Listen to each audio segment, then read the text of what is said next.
ለምሳሌ እቺ ሴት እንደዚህ አይነት ጽሁፍ ነበር የሰጧት። እኛ ከፍተናው አነበብነው። እኔ እንዴት እንደሚነበብ አውቃለሁ። ምንድነው የሚለው? በነገራችን ላይ ሱረቱ ጠላቅ ነበር። ይህንንም ያደረገላት ሰው ከፍቺ እንዲጠብቃት ብሎ ከዛ በ50 60 3 10 9 ታስቀምጪዋለሽ። እሺ ማንም አይገባውም ይሄ። ከዛ ታነቢዋለሽ። ከዛ አመዱን ትወስጂና በ10 50 63 ታስቀምጪዋለሽ። ከዛ መቼም ፍቺ አይገጥምሽም። ከዛ በአንገቷ ላይ እንድታደርገው አዘዛት እና ደግሞ እንኳን ለመክፈት መሞከር አይደለም ጭራሹን ይሄን ለመክፈት አታስቢ አላት። ይሄ ተዓዊዝ ነው። አሁን ይሄ ምንድነው የሚለው? ኮዱን ስንፈታው አዑዙ ቢላህ። السلام عليكم ورحمة الله وبركاته ابن هند كنانت ጋር ነው። ዛሬ ስለ ጂኖችና ስለ ሲህር በተመለከተ በሰፊው እናያለን። ከበፊት ጀምሬ ስለ ጂኖችና ስለ ሲህር አይቻለሁ፣ ሰምቻለሁ፣ ቪዲዮ አይቻለሁ። ነገር ግን እንደዚህ ጠቃሚ መረጃዎች የሞሉበት ቪዲዮ አይቻለሁ። እናም ኢንሻአላህ እኔ እንደተማርኩበት እናንተም እንድትማሩበት ዘንድ ይሄን ቪዲዮ ይዤላችሁ ቀርቤያለሁ። ለቻናሉ አማርኛ ጠፋብኛል አንዳንዴ፣ ለካ እንግሊዘኛ ነው። ለቻናሉ አዲስ ከሆናችሁ ሰብስክራይብ ማድረጋችሁን እንዳትረሱ። አላርዝምባችሁ፣ ቀጥታ ወደ ቪዲዮ እንገባለን። ዛሬ በጣም ልዩ እንግዳ አለን። ሼክ ዐማር ስለ ጂኖችና ስለ ሲህር ጉዳይ በዓለም አቀፍ ደረጃ ትልቅ እውቅናና ጥልቅ እውቀት ካላቸው ታላልቅ ሊቃውንት አንዱ ነው። አላህ ይጠብቀው፣ አላህ ይባርከው። ከእሳቸው ጋር አብሮ መቀመጥ ከእውቀታቸው መቋደስ ትልቅ እድል ነው። በቁርአንና በሐዲስ ላይ የተመሰረተ ለረጅም ዓመታት በዚህ ዘርፍ እያጠኑና እያስተማሩ ያሉ ሰው ናቸው። ስለ ጂኖችና ስለ ሲህር ብዙ ጥያቄዎች በተደጋጋሚ እንቀበላለን። ስለዚህ ይህንን ቆይታ ሁላችንም የምንማርበት በቁርአን በሱናና በዑለማዎች ትምህርት የታጀበ ራሳችንን እንዴት እንደምንጠብቅ የምናውቅበት እንዲሁም የጅን ጉዳይ፣ ሲህር እና የአእምሮ ጤና ችግሮችን እንዴት መለየት እንደምንችል የምንረዳበት አስተማሪና አዝናኝ ውይይት ይኖረናል። እውቀት በማግኘት ነው የምንዝናናው እንጂ ርዕሱም ያዝናና አይደለም እውነት ለመናገር። ስለዚህ የመጀመሪያው ጥያቄ ብዙዎች ራሳቸውን ሙስሊም ብለው እየጠሩ በሚያሳዝን ሁኔታ ግን የጂኖች እና የሲህርን ጉዳይ ይክዳሉ። በቁርአንና በሰሒህ ሐዲሶች እነዚህ ነገሮች መኖራቸው እየተረጋገጠ ነው? ብስሚላህ አልሐምዱሊላህ ወሰላቱ ወሰላሙ ዐላ ረሱሊላህ። ሼክ ዑስማን አብሬህ በመገኘቴ ትልቅ ክብር ይሰማኛል። ስለጋበዝከኝም ጀዛከላሁ ኸይረን። አላህ በቆይታችን ተጠቃሚዎች ያድርገን። አላህ ለሙስሊሞች ሁሉ ከማንኛውም የአእምሮ የስጋና የመንፈሳዊ በሽታዎች ነፃ ያደርጋቸው። አላህ ሁላችንንም ይጠብቀን። አሚን። እንግዲህ በዚህ ጉዳይ ላይ ሁለት ጽንፎች አሉ። አንደኛው ወገን በህይወታቸው ውስጥ ላጋጠማቸው ማንኛውም ነገር መፍትሄው ጅን ወይም ሲህር ነው ብሎ የሚያምኑ ናቸው። ከቤተሰቦቻቸው ጋር ችግር ቢፈጠር ሲህር ነው። ከልጆቻቸው ጋር ችግር ቢፈጠር የችግሩን ምንጭ ከመመርመር ይልቅ ወዲያውን ወደ ሲህር ይሄዳሉ። በስራ ቦታ ችግር ቢገጥማቸው ወደ ሲህር። ይህ አንደኛው ጽንፍ ነው። በሌላ በኩል ደግሞ የጅኖችና የሲህርን መኖር ሙሉ በሙሉ የሚክዱ ሰዎች አሉ። ነገር ግን አላህ እንዳለው ወከዛሊከ ጀዐልናኩም ኡመተን ወሰጣ፣ እኛ በሁሉም ነገር መካከለኛ ነን። በተለይም በገይብ ጉዳዮች ላይ ስንመጣ የምንመካው በቁርአንና በሱና ላይ ብቻ ነው። በገይብ ጉዳዮች ላይ ኢጅቲሃድ የለም። ስለዚህ የሆነ ነገር በቁርአን ወይም በሱና ካልተረጋገጠ በስተቀር እኛ ማረጋገጥ አንችልም። ቁርአንም የጅኖችን ጉዳይ በግልጽ አስቀምጦታል። ራሱ ሱረቱል ጂን የተባለ ሙሉ ምዕራፍ መኖሩ ብቻ በቂ ማስረጃ ነው። እነሱም በአላህ ያምናሉ፣ ወደ ነቢዩም ሰለላሁ ዐለይሂ ወሰለም መጥተዋል። በቁርአን ላይም ወኢዝ ሰረፍና ኢለይከ ነፈረ ሚነል ጂን የስተሚዑነ አልቁርአን ለም የጥሚትሁነ ኢንሱን ቀብለሁም ወላ ጃን ወማ ኸለቅቱል ጂነ ወልኢንሰ ኢላ ሊያዕቡዱን ወኸለቀል ጃነ ሚን ማሪጅን ሚን ናር። ስለዚህ አላህ ስለ ጂኖች እንደ አንድ ሙስሊም ልከደው ማልችለውን ማስረጃዎች ሰጥቶኛል። ብዙ ጊዜ ሰዎች ስለ ጂንና ስለ ሲህር ሲያወሩ ግራ ይገባቸዋል። ግን አንድ ነገር መረዳት ያለብን ነገሮችን ማየት አለመቻላችን ብቻ የሉም ማለት አይደለም። ለምሳሌ ጀነትና ጀሃነምን አይናችን አናያቸውም፣ ግን በቁርአንና በነቢዩ ሰለላሁ ዐለይሂ ወሰለም ሐዲሶች በኩል እናምናቸዋለን። ማስረጃም አለን። የነቢዩ ሰለላሁ ዐለይሂ ወሰለም ሐዲስ ላይ ለአሰቀላን ወይም ለሰውና ለጂን ተልኬ የመጣው ነቢይ ነኝ እንዳሉት ጂኖች ነቢዩን አምነው እንደነበር የሚያሳዩ በርካታ ማስረጃዎች አሉ። ስለዚህ የጂን መኖርን መካድ የሚቻል ነገር አይደለም። ምናልባት ሰዎች ግራ የሚገባቸው ጂኖች ምን ያህል ኃይል አላቸው በሚለው ጉዳይ ላይ ነው። ሁሉም ጂን ተመሳሳይ ኃይል የለውም፣ በደረጃ ይለያያሉ። ወደ ሲህር ስንመጣ ደግሞ ቁርአን ላይ በጣም ግልጽ የሆኑ አንቀጾች አሉ። ቃለ ሙሳ جئتم به السحر إن الله سيبطله فسحروا أعين الناس واتبعوا ما تتلو الشياطين على ملك سليمان وما كفر سليمان ولكن الشياطين كفروا يعلمون الناس السحر. እንዲሁም ነብዩ ሰለላሁ ዐለይሂ ወሰለም ሰባቱን አጥፊ ወንጀሎች ሲዘረዝሩ ከሽርክ ቀጥሎ ያስቀመጡት ሲህርን ነው። እዚህ ጋር ግን አንድ ነገር ማወቅ ያስፈልጋል። ሲህርን ለመተግበር መማር ክፉር ነው። መቼም ታሪክ እንደሚያሳየው ሲህር በየዘመናቱ የነበረ ነው። ለምሳሌ በሙሳ አለይሂ ሰላም ጊዜ ሲህር በሰፊው ነበር። አላህም ለሙሳ የነሱን ሲህር የሚያስንቅ ተአምር ሰጠው። ሳሂሮቹም ሙሳ ያሳያቸው ሲህር እንዳልሆነ ሲያውቁ ወዲያውን ነበረ ሱጁድ የወረዱት። አላህ የተለያዩ የሙእሚኖችን ታሪክ ነግሮናል። እኔ በግሌ በጣም ከሚደንቁኝና የሚያስገርሙኝ ሰዎች መካከል እነዚህ ሰዎች ነበሩ። ስጁድ ሲወርዱ ፊርዓውን እኔ ሳልፈቅድላችሁ እንዴት ስጁድ ወረዳችሁ? እጃችሁን እና እግራችሁን ቆራሪጬ በዛፍ ላይ ነው ምሰቅላችሁ አላቸው። ያኔ ማን ኃይለኛ ቀጪ እንደሆነ ታያላችሁ አላቸው። በሱ ቤት እየዛተ ነው። በቃ በሱ ቤት አስፈራርቶ ሞተዋል ማለት ነው። ምን ብለው መለሱለት? ሱብሃንአላህ ከፈጠረን አላህ እና ካየነው ተአምራት አንተም በጭራሽ አናስበልጥም። አንተ ኾተት ፈቅዲ ማ አንተ ቃድ፣ ምትፈርደውን ፍረድ አሉት። ኢነማ ተቅዲ ሃዚህ ልሐያት ዱንያ፣ አንተ ምትፈርደው፣ አንተ ስልጣን ያለህ፣ አንተ ንግስና በዚህ ዓለም ላይ ብቻ ነው አሉት። እንግዲህ ወዲያውኑ ልባቸው ምን ያህል እንደለመለመ እዩ። ሱብሃንአላህ። ለማንኛውም ወደ ሼኻችን እንመለስ። قال الله عز وجل واتبعوا ما تتلو الشياطين على ملك سليمان وما كفر سليمان ولكن الشياطين كفروا يعلمون الناس السحر። አንዳንድ ዘገባዎች እንደሚሉት ሱለይማን አለይሂ ሰላም ከሞተ በኋላ ጅኖች የሱለይማንን የንግስና ሚስጥር በዚህ መጽሐፍት ነው ብለው ሰዎችን ለማሳሳት የውሸት መጽሐፍትን በዙፋኑ ስር በማድረግ ሱለይማን ሲሕር ተጠቅሞ ነው ጅኖችን የገዛው ብለው የውሸት ወሬ ያሰራጫሉ። አላህ ግን በግልጽ ሱለይማን አልካደም በማለት ንጹህ መሆኑን ነግሮናል። ለዚህ ነው ዛሬ የምናያቸው ነገሮች ሁሉ እንደ ሱለይማኒ ጽሁፍ ወይም የሱለይማኒ ቀለበት የሚባሉት በሙሉ ከእውነት የራቁና ምንም መሰረት ያሌላቸው ነገሮች ናቸው። ከነቢዩ ሱለይማን አለይሂ ሰላም ጋር ምንም የሚያገናኛቸው ነገር የለም። አንዳንድ ሰዎች ሱለይማን ቀለበቱን እያሸ ጅኖችን ይጠራ ነበር እያሉ የሚያወሩት ነገር አለ። ነገር ግን ይህ ሁሉ ፈጽሞ ትክክል ያልሆነ ነገር ነው። ስለዚህ ሱለይማን አለይሂ ሰላም ጥንቁልናን አልፈጸመም ወይም አላስተማርም። ሲሕርን የፈጸሙና ያስተማሩ ጅኖች ናቸው የከፈሩት። በትክክል በሙስሊም በኢማም አሕመድና በሌሎች የሐዲስ ምንጮች ላይ እንደተጠቀሰው ሱለይማን አለይሂ ሰላም ማሪድና ዒፍሪት የተባሉትን ጅኖች በባህር ጥልቅ ውስጥ አስሮ አስቀመጣቸው። እርሱ ከሞተ በኋላ እነዚህ ጅኖች መጡ። ከዚያም እነዚህ መጽሐፍት ለሰው ልጆች አሳዩዋቸው። ዛሬ ላይ ደግሞ አይሁዶች ይህንኑ መረጃ ለመፈለግ ከፍተኛ ጥረት ያደርጋሉ። እኔ ራሴ በቁድስ በነበርኩበት ጊዜ አንዳንድ ራባዮች አግኝቼ ነበር። የሱለይማንን ቤተ መቅደስ መልሰን እንገነባለን ይላሉ። ምክንያቱም እንደነሱ ከሆነ ያ ቤተ መቅደስ ድጋሚ ሲገነባ የሱለይማን ውድ ሀብቶችና ታቦት ይገለጣሉ። የሱለይማን ታቦት ደግሞ ጅኖችን የመቆጣጠር እና ጥንቆላ የመስራት ታላቅ ኃይል እንዳለው ነው የሚያምኑት። ስለዚህ እነሱ የሚጥሩት ይህንኑ የጅኖች መቆጣጠሪያ ኃይል ለማግኘት ነው ማለት ነው። ሚደንቅ ነው። ነገራችን ላይ ሱለይማን አለይሂ ሰላም ይህን ሁሉ ያገኘው አላህን ጠይቆ ነው። ለአላህ ዱዓ አርግቶ ነው። ቃለ ረቢ እግፊር ሊ ወሀብ ሊ ሙልከን ላ የንበጊ ሊአሐድን ሚን ባዕዲ ኢነከ አንተል ወሃብ። ከዛ አላህ ሰምተህ አይተህ ማታውቀው ስጦታን የሰጠው በያ ምን አመጣው እዚህ? አላህ ስጦታ ላይ ስጦታ ጨማምሮ ሰጠው። አላህ ታላቅ ነውና ስንጠይቀው ትልቅ እንጠይቀው። ከዛም ቀጥሎ ሼክ አማር ስለ ታዋቂው የሲሕር መጽሐፍ ኪታብ ሸምሰል መዓሪፍ ያወራል። ስለዚህ መጽሐፍ ማታውቁ ስለ መጽሐፉ ትንሽ ልበላችሁ። ሸምሰል መዓሪፍ ሲተረጎም የእውቀት ፀሐይ ማለት ነው። መጽሐፉ በ13ኛ ክፍለ ዘመን በአልጄሪያዊው አሕመድ አልቡኒ በተባለ ሰው ነው የተጻፈው። ይህ መጽሐፍ በአብዛኛው የኢስላም ሀገራት ባን ተደርገዋል። በአጭሩ ትልቅና ታዋቂ የሲሕር መጽሐፍ ነው። ሌላውን ሼክ አማር ይነግሩናል። ሸምሰል መዓሪፍ የተባለው የሲሕር መጽሐፍ አሁን አማዞን ላይ $15 እየተሸጠ ነው።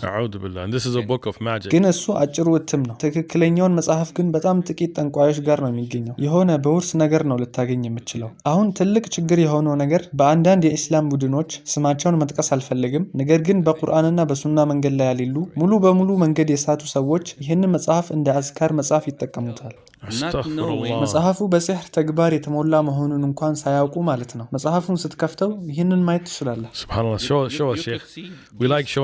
ይሄ ጣልሰም ነው፣ እንደ ታዊዝ ማለት ነው። እነዚህን ታዊዝ እንዴት ነው የምናውቀው የሚለውን ኢንሻአላህ ስለ ታዊዝ ስናወራ ብዙ እናያለን። ይህ የሸምሰል መዓሪፍ አንድ ገጽ ነው። በደንብ ከተመለከትነው በውስጡ የቁርአን አንቀጾች አሉ። አያቱል ኩርሲ ራሱ ሊጻፍ ይችላል። ከዛም አንዳንድ ዚክሮችና የሚያደርጉት አውራዶች አሉ። እነዚህ ምንም ችግር የላቸውም። ዋናው ችግሩ ያለው ግን እነዚህ ቁጥሮች ምንድን ናቸው? እነዚህ ፊደላትስ ምን ማለት ናቸው? ሰዎች ምንም እንዳሌለው ነገር አልፈው ትሄዳሉ። ትርጉሙ አይገባቸውም። በእውነቱ ግን ይህ ሽርክ ነው። የጅኖች መጠሪያ ስም ነው። ለምሳሌ በተጅዊድ ላይ እያንዳንዱ ፊደል የተወሰነ ቁጥርን ይወክላል። አብጀድ ሐወዝ ሑጢ ከለሙን። አብጀድ የሚለው 1 2 3 4 እያለ ይሄዳል። እነሱ ይህንን ቁጥር ተጠቅመው የራሳቸውን ቃላት ይፈጥራሉ። ስለዚህ ይህ ሁሉ ግልጽ ሽርክ ነው፣ ግን ሰዎች አያውቁትም። ስለዚህ እነዚህ ሰዎች የጅኖችን ስም በታዊዝ ላይ ጽፈው ይሄ ይጠብቃቸዋል እያሉ ለሰዎች ይሰጣሉ። አዎ ሌላው ደግሞ ስለ ታዊዝ ካወራን ታዊዝ የሚባለው በአንድ የተለየ መንገድ የሚጻፍ ጽሁፍ ነው። እሱም ሁለት አይነት ነው። አንደኛው ሰዎች ለጥበቃ ብለው የሚጠቀሙበት ነው። ይህም ቢሆን ልባችንን በሱ ላይ የምንጥል ከሆነ ሽርክ ነው። ሌላኛው ደግሞ ሙሉ በሙሉ የጅን ስሞች የተሞላበት ታዊዝ ነው። ይህም ጅኖችን በመጥራት ላይ የተመሰረተ ስለሆነ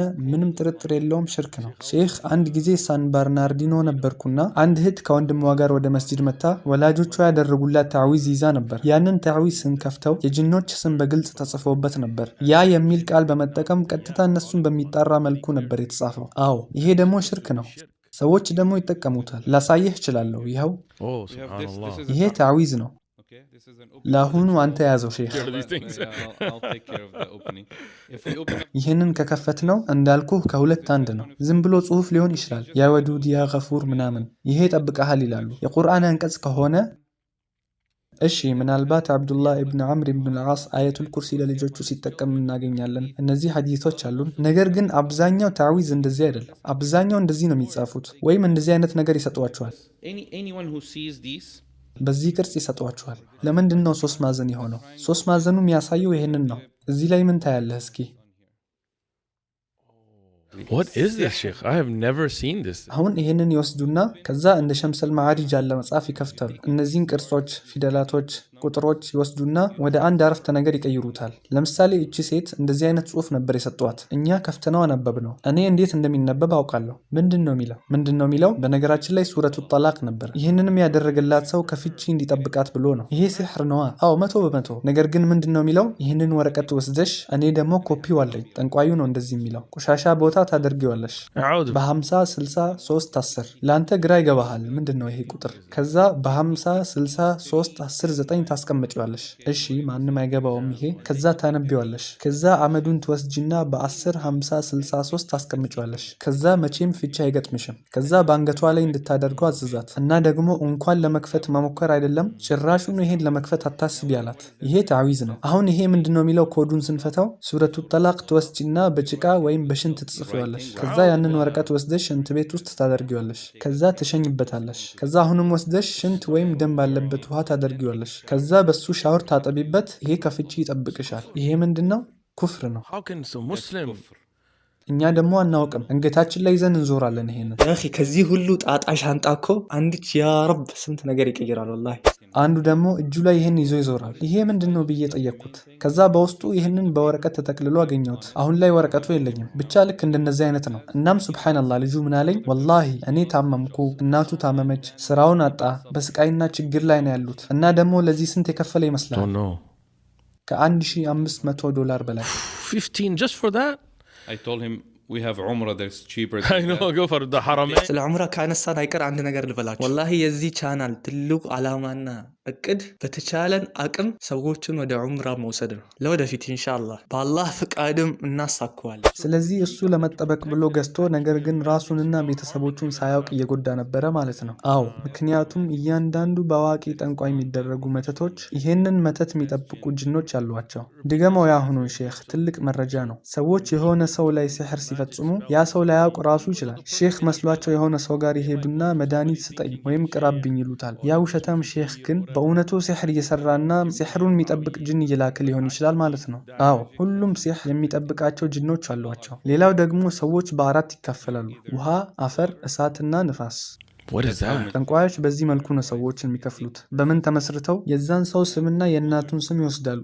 ለዛ ነው ሁሌ የእናት ስም ይጠይቁት። ለምን ቢባል ምክንያቱም ጅኖች ምን ብለው ያምናሉ? ለመጠቀመው ቃል ይቀርበልኝና ሁሉም ሰዎች የዝሙት ልጆች ናቸው ብለው ነው የሚያምኑት። የሰው ልጆች ከአንድ በላይ አባት ሊኖራቸው ይችላል፣ ግን ከአንድ በላይ እናት መቼም አይኖራቸውም ይላሉ። ስለዚህ የእናት ስም ነው የሚፈልጉት። ለዛን የሆነ ሰው ጋር ሄደህ ወዲያውኑ የእናት ስም የሚጠይቅ ከሆነ ጥያቄ ምልክት ማድረግ አለበት። ይሄ ትልቅ ነገር ነው። ነቢዩን እንደ ምሳሌ እንውሰዳቸው። እዚህ ምንም ምሰራው ቀመር የለም፣ ምሳሌ ብቻ ነው። ስማቸው ሙሐመድ ነው። 2 ሚም አለን። እናታቸው አሚና ነች። 1 ሚም አለን። አሁን 3 ሚም አለን ማለት ነው። ለቢድ ኢብኑ አልዓሳም የሚባል አንድ የሁዲ ነው ነቢዩ ላይ ሲሕር የሰራው። እንዴት ነው ያደረገው? እንዴት ነው እሳቸው ከየትኛው ክፍል እንደሆኑ ያወቀው? ማለት ነቢዩ ሰለላሁ ዐለይሂ ወሰለም ስማቸው ከአፈር የሚመደቡ ከሆነ በእነሱ ስሌት እነዚህን ቁጥር ይወስዱና በሌላ ቁጥር ያበዙታል። ከዛ ያካፍሉታል። የሆነ መንገድ አላቸው። ከዛ ውጤቱ በመጣበት ምድብ ሲሕሩን ያደርጉታል። አሁን ለምሳሌ ይሄ ውሃ ነው ይላሉ። ማለትም ይሄ በአንተ ላይ የሚያደርጉት ሲሕር ሄደው አፈር ውስጥ ቢቀብሩት በአንተ ላይ ምንም አያደርስም ማለት ነው። ስለዚህ ውሃ ውስጥ ማድረግ አለባቸው። እሳት ከሆነ ማቃጠል ይኖርብሃል። ሄደህ በመቃብር ብታደርገው ምንም ጥቅም አይኖረውም። ስለዚህ ነቢዩ ይበልጥ ውሃና አፈር ነበሩ። ለቢድ ኢብኑ አልዓሳም ሲሕሩን ያደረገው ጭቃማ የሆነ ኩሬ ውስጥ ነው። ለዛ ነው ነቢዩ ላይ ጉዳት ማድረስ የቻለው። መጥቀስም የምፈልገው ነገር በዚህ ጉዳይ ላይ ሲሕሩ በምንም መልኩ ዋህዩ ላይ ችግር አላደረሰም። የሆነ ሰው ነቢያችሁ እኮ ድግም ተሰርቶበታል፣ እንዴት ዋህዩ ላይ ችግር አያመጣም ትላላችሁ ምናምን እያለ ነበር። ነገር ግን ሲሕሩን ማን እንዳደረገባቸው፣ የት እንደተደበቀ ሁሉንም ያወቁት በወህይ ነው። ስለዚህ ወህይ ላይ ምንም ችግር የለም ማለት ነው። ለቢድ ኢብኑል አዕሰም 3 ነገር ነው ነብዩ ላይ ያደረገው። ጸጉራቸውን ወሰደ፣ በማበጠሪያቸው ጠቀለለው፣ ከዛ ጉዳት እንዲያደርስባቸው ኩሬ ውስጥ አደረገው። ከዛ የቮዱ አሻንጉሊትም ነበረው። አሁን ይሄ ሳውዝ አፍሪካ ላይ በጠንቋዮች በጣም የታወቀ ነው። ዛሬ ላይ ለልጆች ራሱ ይሸጣሉ። ሲህር የተደረጉባቸው እነዚህ መጫወቻዎች ሳያውቁ ለልጆቻቸው እየገዙ ይሰጣሉ። እናም በዚህ አሻንጉሊት ቅርጽ ላይ መርፌ ያደርጋሉ። በአሊ ሐዲስ ውስጥ ምን ይላል? ይሄንን ወደ ነብዩ ስናመጣው በነብዩ ቅርጽ የተሰራ ነበረ። ከዛም ቁል አዑዙ ቢረቢል ፈለቅ፣ ከዛ አንድ መርፌ እናወጣለን። ከዛ ነብዩ መርፌው ከወጣበት ቦታ ህመም ይሰማቸዋል። እናም ሁሉንም መርፌዎች እየቀሩ አውጥተው ጨረሱ። እነዚህ በነብዩ ሰለላሁ ዐለይሂ ወሰለም ላይ የደረሰውን ነገር ተከትሎ ራሳችንን እንዴት እንደምንጠብቅ በተግባር ሊያሳዩን ከአላህ የወረዱ ናቸው። በትክክል ስለ ሲህር ስናወራ በዋናነት 2 ነገሮች አሉ። አንደኛው መከላከያ ነው፣ ሁለተኛው ደግሞ መድኃኒቱ ነው። መከላከያው ማለት የዕለት ተዕለት አዝካሮች እና ሰላቶች ናቸው። ወደዚያ ከመሄዳችን በፊት ግን አንድ ሰው ክፉ አይን፣ ሲህር፣ በጅንና በአእምሮ ጤና ችግር መካከል ያለውን ልዩነት እንዴት መለየት ይችላል? ምክንያቱም ብዙ ሰዎች ምንም ነገር ሲገጥማቸው በቀጥታ ድግምት ነው ይላሉ። ታዲያ መጀመሪያ ላይ ሰዎች ይህንን እንዴት ነው መለየት የሚችሉት? በእርግጥ እነዚህን ነገሮች መለየት በጣም ከባድ ነው። ብዙ ልምድ ይጠይቃል። በዘርፉ ስንት ዓመት እንደቆየህ፣ ስንት ሩቅያ እንደቀራህ፣ ምን ያህል ጉዳዮችን እንዳየህ የሚወስን ነው። ስለ ልቦና ካጠናህ ደግሞ ከአእምሮ ችግሮች ጋር የተያያዙ ነገሮችን ማወቅ ትችላለህ። ብቻ በጣም ከባድ ነው። ምልክቶቻቸው የሚገናኙባቸው ብዙ ቦታዎች አሉ። ነገር ግን የገጠመህ ነገር ሁሉ የአይን ናስ ወይም የሲህር ውጤት አይደለም። እኔ በዚህ ዘርፍ ከ20 ዓመት በላይ ቆይቻለሁ። ሁሉንም አይቻለሁ። እነግርሃለሁ፣ ከሚመጡብኝ ጉዳዮች ውስጥ ከ80 በመቶ በላይ የሚሆኑ የአእምሮ ጤና ጉዳዮች ናቸው። ከሲህር ጋር ምንም ግንኙነት የላቸውም። ሲህር በጣም ጥቂት ነው፣ ምክንያቱም ብዙዎቹ የዛሬ ጠንቋዮች እውቀት የላቸውም። ድግምት መስራት አይችሉም። አንድ ጊዜ አንድ ሰው የሰራውን ድግምት አይተን በስህተት ነው የጻፈው። አንዲት እህት ልጅ እንዲኖራት ታስቦ የተሰራውን ድግምት በአንድ ቃል ስህተት ምክንያት ጭራሹኑ ልጅ መያዝ እንደማትችል አደረገ። ምክንያቱም ይህም እኮ እውቀት ነው። አላህ ዩዓሊሙነ ናሰ ሲሕር፣ ለሰዎች ሲሕርን ያስተምራሉ እንዳለው መጥፎ ትምህርት ቢሆንም ለማወቅ ግን መማር የሚያስፈልገው እውቀት ነው። ስለዚህ መለየት በጣም ከባድ ነው። ጅኖች ደግሞ አብዛኛው ጊዜ ከሲሕር ጋር የተያዙ ናቸው። ጅኖች ያለ ምክንያት ሰው ላይ ጉዳት አያደርሱም። በጣም ከስንት አንድ ነው የሚከሰተው። ምናልባት ያ ሰው በጣም የሚጎዳቸው ነገር ካደረገ ነው እነሱ የሚጎዱት። በዚሁ አጋጣሚ ተመልካቾችን የምመክረው ወደዚህ ርዕስ ውስጥ አትግቡ። ኢንተርኔት ላይ የገቡ ስለ ጅን ታሪኮች መፈለግ፣ አስተማማኝ ካልሆኑ ምንጮች መስማት የለባቸውም። ምክንያቱም ትኩረታቸውን ወደ እናንተ ትስባላችሁ። ትኩረት ስትሰጧቸው ልክ እንደ ሰው ለምን ትከተለኛለህ እንደሚለው አይነት ነገር ነው። ካልደረስክባቸው አይደርሱብህም። እኛ ከነሱ ጋር መገናኘት አንፈልግም፣ እነሱም ልክ እንደዛው። አይንናስ ዛሬ በጣም የተለመደውና በጣም የሚጎዳው ነው፣ ግን ደግሞ ለማከም በጣም ቀላል ነው። ሲሕር ደግሞ በጣም የተለመደ አይደለም፣ ለማከም ደግሞ ከባድ ነው። ለምሳሌ ድግምቱ የሆነ ቦታ ተቀምጧል። ይሄ ድግምት ነው እንበል። ጅኑ ይህንን ቁጭ ብሎ ይጠብቃል። አሁን አንተ ቁርአን ስትቀራ ጅኑ ይመጣል። ምን እየተከሰተ እንደሆነ ለማየት ይመጣል። አልሐሰን አልበስሪና ሌሎችም መተቱን ሳናገኘው ባለበት ልናጥፋው እንችላለን ተብለው ሲጠየቁ አዎ ቦታው ድረስ መሄድ አይጠበቅባችሁም፣ ድግምቱ እስኪሰበር ድረስ ደጋግመህ በመቅራት ካለህበት ማቃጠል ትችላለህ ብለዋል። ግን ጊዜ ይወስዳል። ጅኑ የሚመጣው መቅራት ላይ እንዳታተኩር ትኩረትህን ለመበተን ነው። ብዙ ራቂዎች ያኔ ከጅኑ ጋር ማውራት ይጀምራሉ። ይሄ ስህተት ነው። ታዲያ ምልክቶችን እንዴት እናውቃለን? አንደኛ ነገሩ ከመጠን ያለፈና በሕክምና ምንም መፍትሄ ያልተገኘለት መሆን አለበት። የሰውነት መንቀጥቀጥ ወይም ከመጠን ያለፈ ቅዠት፣ በሳምንት 3 ወይም 4 ጊዜ ቅዠት ካየህ ምን እንደሆነ መመርመር ያስፈልጋል። ከዛ ሌላ ጥያቄ እንጠይቃለን። ቅዠቶቹ ምንድን ናቸው? ምንን በተመለከተ ነው? ምናልባት በጭንቀት ብቻ የመጣ ሊሆን ይችላል። ከዛ ግን እንስሳቶችን፣ እባብ፣ ጥላዎችን፣ አይተህ ማታቃቸው አካላትን ታያለህ። እናም በተደጋጋሚ ነው የምታየው፣ ያኔ ችግር አለ ማለት ነው። በቀላል መንገድ ራሳችንን መፈተሽ እንችላለን። ሙሉ በሙሉ ነቅተህ ባለህበት ሰዓት ሩቅያ ከፍተህ አዳምጥ። ሰውነትህ ምን አይነት ምልክት እንደሚያሳይ፣ ምን አይነት ምልክቶች ሊታዩ ይችላሉ። ከተናገርኩማ አስቀድመው ምልክቶችን ይጠብቃሉ። ያ ነው ችግሩ። ይደነዝዛል ብል ለምሳሌ አይምሮአቸው ይህንን ውጤት አስቀድሞ ይጠብቃል። በአይምሮ ችግርና በመንፈሳዊ ህመም መካከል ያለውን ለመለየት መፍትሄው ሱረቱል በቀራ ነው። የሆነ ትምህርት ልስጣችሁ። ይሄ ለሁላችሁም ስጦታ ነው። ሱረቱል በቀራ ሙሉ መቅራት ከቻልክ የግድ ሙሉን አንዴ መሆን የለበትም። እየቀራህ እያቋረጥክ መሆን ይችላል። ያኔ በጭራሽ ጅን ሊደርስብህ አይችልም። ነቢዩ ሰለላሁ ዐለይሂ ወሰለም እንዳሉት ሱረቱል በቀራን ቅሩ፣ እሷን መውሰድ በረከት፣ መተው ጸጸት፣ ድግምትን በጭራሽ አይችላትም ብለዋል። እንድንቀራ የነገሩንም በየ3 ቀኑ ነው። ስለዚህ ስለዚህ በየ3 ቀኑ ታዳምጣለህ፣ በየ3 ቀኑ ትቀርዋለህ፣ በየ3 ቀኑ ቤትህ ላይ ትከፍተዋለህ። በአላህ ፍቃድ ሙሉ በሙሉ ከሲህር ትጠበቃለህ። ከዛ ግን አንዳንድ ምልክቶች እንደ ራስን መሳት ያሉ ነገሮች ካሉ የዐይን ናስ ወይም ሲህር ምልክት ሊሆን ይችላል። ግን ይሄንን የሚያውቀው ልምድ ያለው ራቂ ነው እና ምልክቶቹ በጣም ይቀራረባሉ። ግን ምልክቶቹ ስለታዩ የግድ ሲህር ነው ማለት አይደለም፣ ሌላም ነገር ሊሆን ይችላል። ሌላው ሼኽ ብዙ ጊዜ የምንጠየቀው ነገር ጂኖች የሰው ልጅን ሊያፈቅሩ ይችላሉ? መልሱን በቀጣዩ ክፍል ምናየው ይሆናል። እሺ አላጓጓችሁ፣ ጥሩ ሰው ሆኜ ልንገራችሁ። መልሱ አዎ ነው። ጂኖች ከሰው ልጆች ጋር በፍቅር ሊወድቁ ይችላሉ። ዝርዝሩን ግን በቀጣዩ ክፍል እናያለን። እንግዲህ ክፍል 1 ይሄን ይመስላል። ይቀጥል ምትሉ ከሆነ አሳውቁኝ። እንዲቀጥል ማትፈልጉ ይቀጥላል። ኤኒዌይስ ሰብስክራይብ ያላርጋችሁም ሰብስክራይብ ማድረጋችሁን እንዳትረሱ። ቅድም እንደነገርኳችሁ ትልቅ አላማ አለን በዚህ ቻናል ላይ እና ኢንሻአላህ እሱንም እናሳካው ይሆናል። በቀጣዩ ቪዲዮ እስክንገናኝ ድረስ في أمان الله. الملك القدوس السلام المؤمن المهيمن العزيز الجبار المتكبر سبحان الله عما يشركون.